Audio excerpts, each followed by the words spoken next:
What's up, y'all? Welcome back to another video, and basically today's video is a reaction video. We're gonna be reacting to chilling scares, 6 most disturbing forest encounters caught on camera.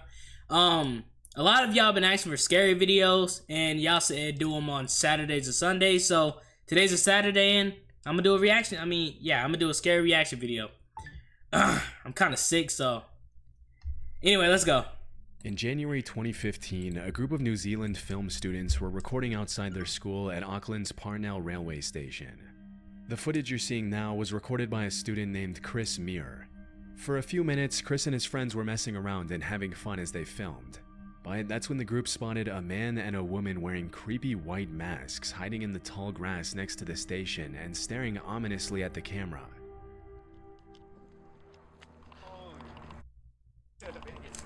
You know what's crazy? What goes through my mind, like, while watching the videos, like, what be in these people's minds to just do this stuff? Because it's just boring and weird. Like, what do they get out of it? There's nothing they can get out of it. And, bro, who's calling? Texting me. Dang, bro. I cannot speak either. I feel like I'm losing my voice. As it was later revealed, Chris and his buddies first thought that the masked people were probably pranksters from the school trying to creep them out. They look like teenagers, they don't look like adults. Which is why they can be heard laughing throughout the footage. However, the students later confessed that it was more so nervous laughter and that they were actually pretty terrified during the encounter. Disturbingly, looking at the footage, they noticed that the couple appeared to be armed. In some of the clips, it looks like one of them is holding a pistol.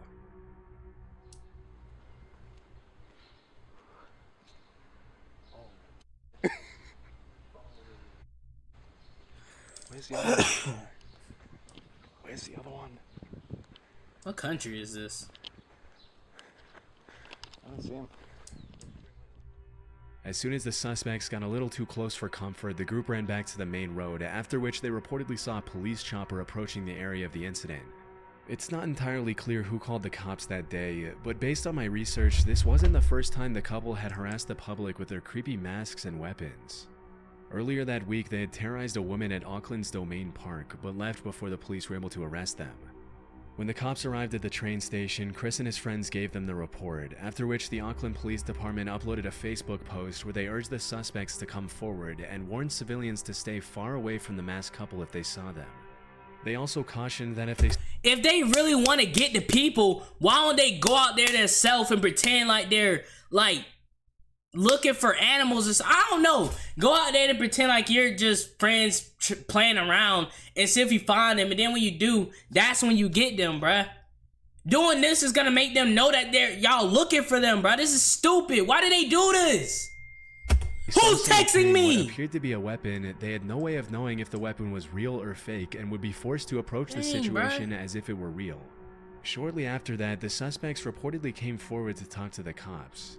Throughout the investigation, the authorities didn't release a whole lot of information to the public about who these people were, whether their weapons were real, or what their intentions were. Definitely fake. But one thing we know for sure is that this wasn't just an innocent prank. In fact, when a lot of people online started accusing the students of staging a prank just to get attention, a spokesperson from the school came forward to clarify that the masked suspects had nothing to do with the institute. Go back, bro. Yo, hold on, I gotta edit this out, bro. There's no way. Alright, I'm back. I gotta edit that out. A police spokesperson later confirmed that the weapons were fake. But I wasn't able to find any official confirmation of this, and to this day, not a lot of people know who the suspects were or why they were terrorizing the public for no reason. Whatever the case, it's a good thing Chris and his friends were able to get away before things took a turn for the worse.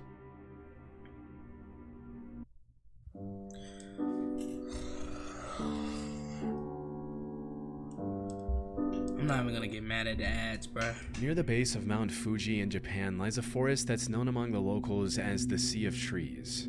Interestingly, the entire forest grew out of a 30 square... Why is it like it's like cut like a Fortnite POI?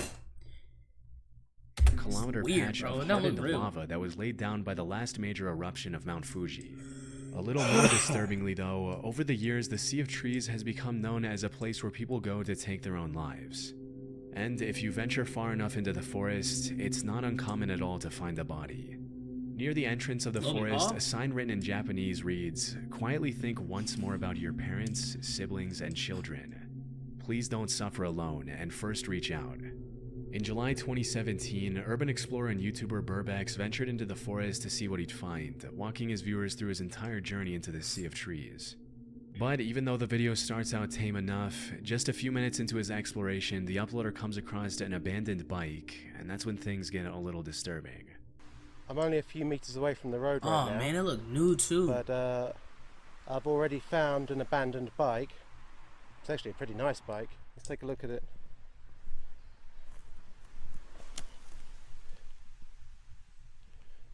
I don't think it's been here a long time. Oh, that's crazy. And there's a packet for a knife. I think I've just found some kind of note in a bag.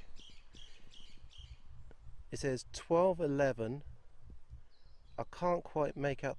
I think this is somebody's name just here, and I'm not sure what this means. On top of the bike, Burbex finds an empty piece of packaging for a kitchen knife, and a few minutes later, he comes across a note written on a plastic bag. The note translates to 1211 verified, Fuji Yoshida police station verified, meaning it's likely evidence of someone who abandoned their stuff to take their own life in the forest, confirmed by the local police station. It's incredibly haunting to think how many lives have been lost in that forest over the years, and even more disturbing to think that any random passerby could easily find the body while exploring the terrain. Over the years, the Japanese government has implemented several measures, such as placing security cameras near the entrance to track those who walk inside, as well as training volunteers to talk to the visitors who are thinking of taking their lives. Still, this hasn't stopped people from following through with it, and the fact that the media has really played a big part in sensationalizing the forest in recent years hasn't helped either. In early 2023, a man named David Meredith was taking his usual evening stroll through his neighborhood in Red Deer, Canada, when he suddenly saw a bull moose eating next to a tree. Hoping to catch a better glimpse, he hid behind the tree to watch. And that's when the moose turned around and started charging at him. To understand how incredibly dangerous this is, keep in mind that an adult male moose can run faster than 35 miles per hour, which is almost twice as fast as the max speed for the average human male. Even though moose aren't generally aggressive, they can easily trample and kill a human if they feel threatened, which is probably what happened here. Fearing for his life, David hoisted himself up the tree next to him to avoid getting stabbed by the moose's antlers. He just ran me up a tree. Pause.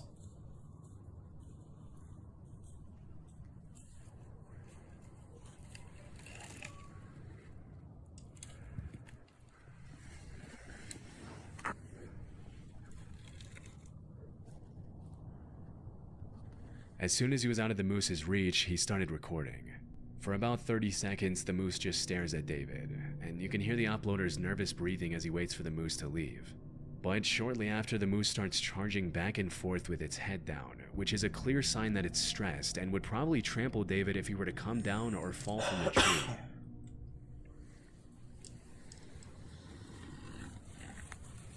Oh nah, bro. See, that's why I gotta cut it at, man. I wouldn't be out there.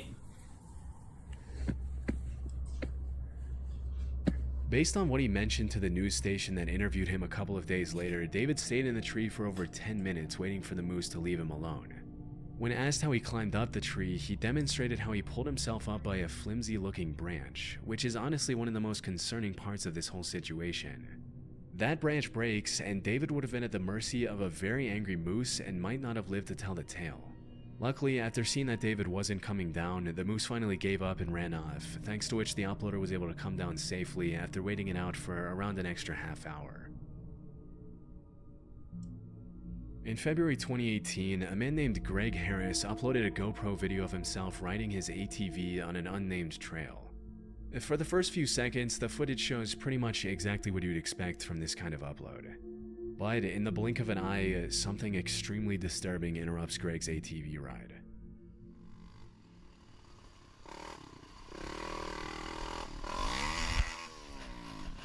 The heck is that?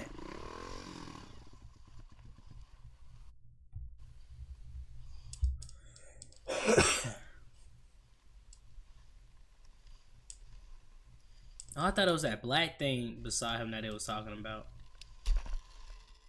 If you didn't catch it, someone had set up a metal wire between the two trees, which got caught in the uploader's helmet and forced him to stop.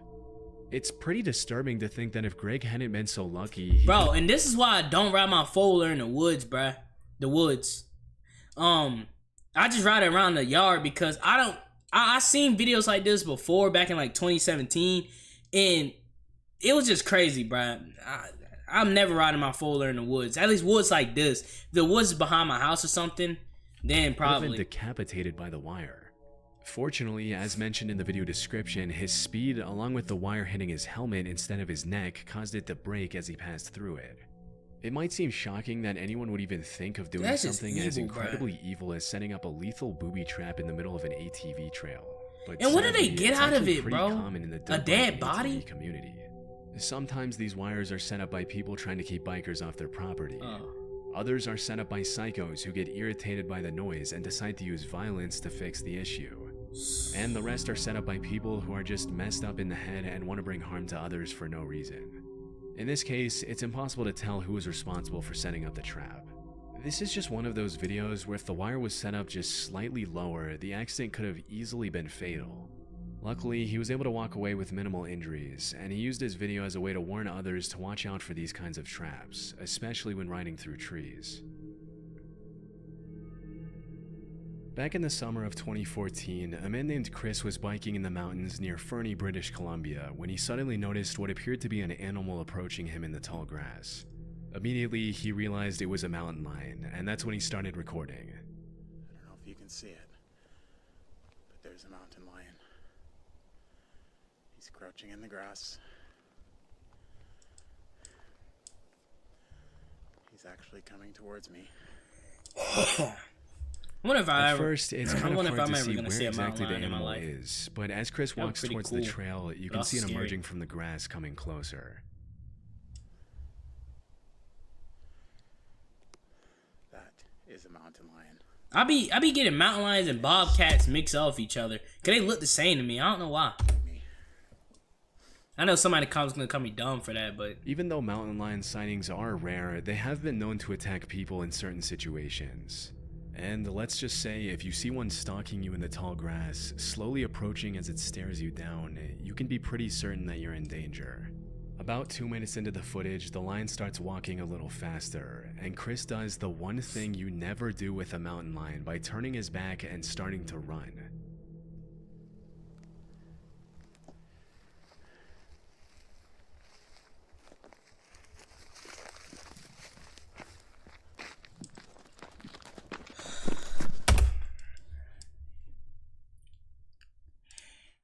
he thinks he's in a movie, bruh. This is not gonna work in real life. Well, for him it did, but if you do this, this is not gonna work, bruh. It ain't gonna work at all. Look how fast it got up to him. Mountain lion. How are you doing? Why do they always stare? I mean, like, they just stare and stand like that. Like, nice to see you. why do they just do this? I am much bigger than you. Over the next couple of minutes, Chris tries to get the animal to go away, but it only walks around him and continues to stalk him, staring him down in the tall grass near the entrance to the woods. A couple of minutes later, the uploader manages to take a few steps toward the main trail back to his car, but he doesn't get too far before the mountain lion cuts him off again. Stay back. Stay there. Bro, what's going on with the video? Why does it keep doing that? Nigga recording on a potato. I'm not afraid of you. Fortunately, after a few moments of tension, the mountain lion turns around and disappears into the trees. Being in a position like that has to be downright terrifying, especially when you consider that the only reason the lion didn't attack was because it didn't want to. And had it felt more threatened, it easily could have done some serious damage.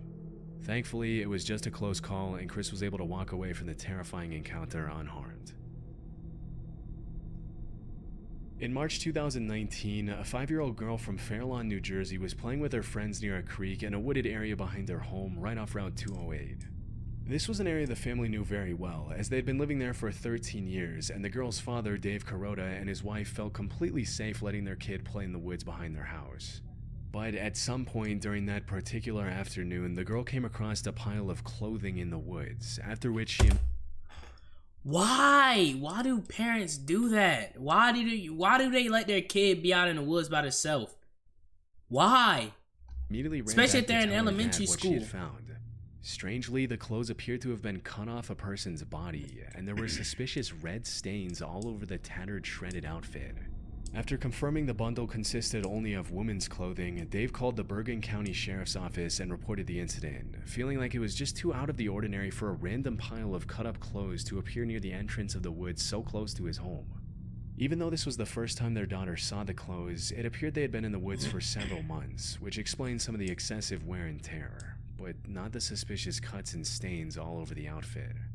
Immediately, Fairlawn police started asking the public if they could identify the clothes, hoping that it was just a prank rather than something more sinister. Unfortunately, nobody came forward, and until the clothes can be linked to some sort of crime or to a victim, they can't be accepted for testing by the police department. To this day, the cops from the Fairlawn Police Department haven't been able to match the clothing to anyone in particular. And at this point, all we can do is hope that whoever those clothes belonged to did not come to the harrowing fate that the dark reddish stains imply. That is crazy, bruh. There's some sick people out here in this world, bro. Y'all be safe. Hey, let me know what y'all want me to react to next, and which one of these sections was like the weirdest or the scariest in y'all opinion. See y'all in the next one.